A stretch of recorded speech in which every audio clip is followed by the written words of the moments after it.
How do you deal with the crazy character? Today on Out of Character.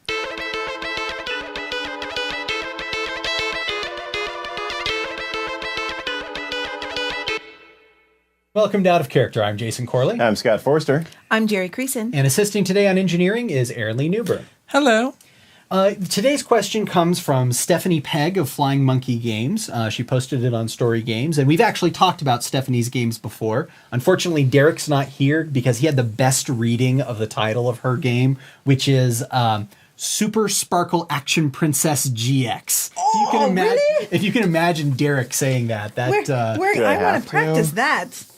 Go for it. Super Sparkle Action Princess. So it's a LARP, and it's a prepackaged LARP in which everyone takes on roles of director, actor, and cameraman in producing a low-budget children's show which has suddenly become a massive hit. Oh, God. So they were all expecting to lose their jobs, and instead they have to produce these incredibly bizarre children's action shows, and they all have, different agendas, and everybody is sleeping around, and it's really a lot of fun. I can just see this little 5-year-old lead running around in, jeans and a little pink tutu, and this thing that she pretends is her, her magic wand, but it's actually like, the end of a broom handle. So I absolutely think that we should play this LARP sometime. Okay. It looks really cool. I'm so down. Stephanie sent us a question, and I immediately loved it because I recognized this person. So how do you deal with the crazy character? Oh. The one that is kind of maybe a little disruptive, or maybe they're playing a character that's a little bit out there, and a lot of times can cause some problems. But before we get to the problems, I just want to justify that I have been the crazy character more than once. And there is a certain freedom in that, right? Oh, sure. Like you're being transgressive, and you're a little different than everybody else. You can get the spotlight anytime you want it. And there's a lot of groups that sometimes I feel like if you play with a group for a long time, everybody's sort of in a rut. Everyone is doing the same thing. Everyone's being very effective, and they're playing their characters. But everybody's a little bit bored. Right. I think everybody needs that Judd Nelson. Yeah, every once in a while, someone to come along and just kick the game right in the butt. Yes. Go you, So- you special snowflake. Exactly.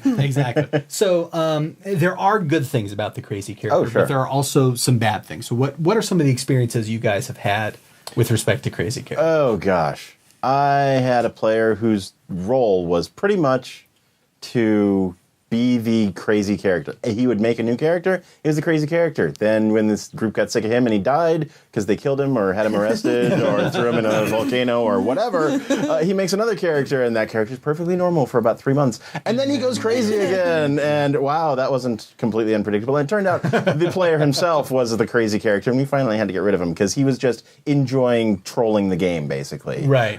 So in that case, it was a problem player. Right. But I've had players in my game who run characters who are, A little crazy, obsessive, or... but it really, if you're willing to work with the other players and make it just, like you said, somebody who makes the humdrum a little more interesting, or maybe goes running off by himself, he does the Han Solo thing and goes running off down the hall with his gun waving, just to see what happens. Just to see what happens. You need that kind of energy. Unfortunately, that's a lot of times what my character will do is that we have this, set thing. You this love set it goal. when your characters die, though. Well, yeah. If I'm going to die, I want to go out in a blaze of glory. It's like if I'm going to die in an airplane, I would much rather have it be in this big, huge 747 that it's going to be splashed all over the front page of the news for the next 2 months instead of this itty-bitty puddle jumper that'll get, a blip on page 3. So if I'm going to go, I'm going. The reason why you jump into situations like that is because you want something big and spectacular to happen. Not necessarily, not all the time, but sometimes in a game I'll get bored. Mm-hmm. We're trucking along, we're doing our thing, and then I have this evil little devil on my shoulder. You have my the husband devil likes on to one? call random girl, and all of a sudden I go off on a tangent. And I'm like, okay, we got to do something to mix this up because this is just I can't stand it anymore. And I don't mean it to be disruptive, and Right. I try not to have it be disruptive, but I think a lot of times some of the people that I play with take it that way instead of just rolling with it and see where it'll go. It's like they get upset that I'm deviating from this, from this special little plan. And I'm more OCD than most people, but there are times where it just I'm like, I got to go this way. We got to do something different. So when I have a situation like this, a lot of times I can give the player what they want through controlling NPC responses. And the way that I handle, and I've had a couple of players that have described it very much in the way that you do, Jerry, that they're getting a little bored, everybody's kind of doing the same things, they're coming across this person and that person. If I have an NPC who's a bad guy, and the bad guy is like a super planner, like he's a mastermind, he has every contingency planned out, that is the perfect foil for the crazy character. Yeah. Because then you have a NPC who can be like, oh, he's so unpredictable. Nothing that I do is working because of this crazy character. Dang you. And so it's just like having an NPC that's evil and super controlling allows the player to be breaking the bonds of the game while still contributing to the quest or the goal of the characters. There's a lot of great superhero villains that are like that. Masterminds, Lex Luthor, people like that. Gotcha. And having them as a contrast to the crazy character sometimes will get them directing their chaos in the same direction as the rest of the party. I think a key thing you said there was contributing to the game. Right. I'm not sure exactly what the words. My short-term memory is just gone apparently. But if they're being constructive, if they're doing something crazy, but it's keeping the game going, it's not disruptive to the entire game. It can be helpful. This player I was referring to, the group was on a quest to help this NPC achieve this life-changing goal, and then when they got there, the guy decided, you know what? Instead of helping you ascend to the next level of consciousness, I'm going to join the bad guys and sacrifice you on this altar. And it's like, oh, well, I guess it's time for player versus player conflict. And since they were actually working for the local government, they hogtied him, took him back. There was a trial, and I like to, I don't know, it gave him some consequences. It gave him some consequences. I like to have real world consequences for, somebody going mad. If you decide to attack the king, I'm not just going to be like, oh, well, I guess you attacked the king. Yep, that was really wacky. Well, no. and see, I'm not that crazy. I try not to be disruptive. I think of myself a lot of times sort of like the character in Get Smart. Maxwell Smart. Thank you. So going along with, trying to do your best, and then just sometimes you gotta give the bad guy a big old smooch just just to see what's going to happen. Yeah, in that same game that Scott's talking about, we have another character named Willock, run by our We've dear talked friend, about Willock so much. because he is worth talking about. This is the guy who has turned half of our town into his own private zoo, but that's because he paid for half of the construction of it after it was leveled by a volcano. Okay. He's very good at we had a meme where he has a kooky idea, but he's actually putting some effort into it. He has kooky ideas, but he's still working for the good guys. His kooky ideas are all side things. Yeah. Turning half the town into a zoo. Well, that half the town was covered in lava anyways. And meanwhile, he's still helping us kill the bad guys, he's not getting in the way of the rest of the party. I do have to talk him down from time to time. Like there was the one, he got himself...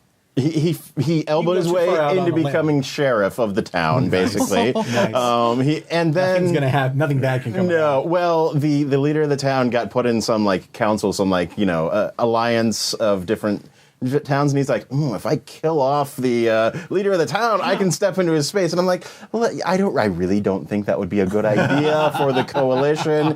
So I do have to, take him aside, player to player, and say that's not going to be a good idea for the game. Yeah. And if you develop and I think sometimes that if people are bored and they do something crazy, what they want is some recognition. I think if you take them aside and say, wow, that was really out there. I love it. That was so cool. Maybe next time you could do this, and give them a suggestion. Mm-hmm. If they're really trying to express some kind of unpredictability in their character, then that can be another way of channeling it again into contributing to the game. Right. In White Wolf's classic Vampire, now you can get the 20th anniversary edition. Right. I know, I rolled the disbelief. But they made an entire group of vampires that had the crazy character problem. Mm. But one of the things they added to it wasn't just that they were insane. They also had some kind of strange mystical insights into the workings of the universe. They were sort of the holy fools of vampire society. Mm. So there was a reason for the crazy character to play that character,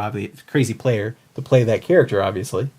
But at the same time, it meant that they had a role in the world. And so as a result, they were built into the game in a way that would channel it in that direction. Right. And so you had some guidance as a crazy character. So for basically, you're what you telling should us that do. for us crazy players, players of crazy characters, treat shall us we like say. we're 5-year-old toddlers and put us in a little playpen, give us boundaries, and then let us go crazy. That certainly will protect the rest of us from anything you spill. Well, I hope this has been helpful. Thanks again to Stephanie for her question. Definitely check out her products at Flying Monkeys Games. And if you have any ideas or experiences that you've had with the crazy character, you can send them to us on Twitter, Facebook. You can talk to us on YouTube or at pulpitgamer.com. Next week, we are going to be talking about something that will be very controversial. Casual players, are they a threat or a menace? Oh, for the love of God. I actually think you're quite a menace. See you then.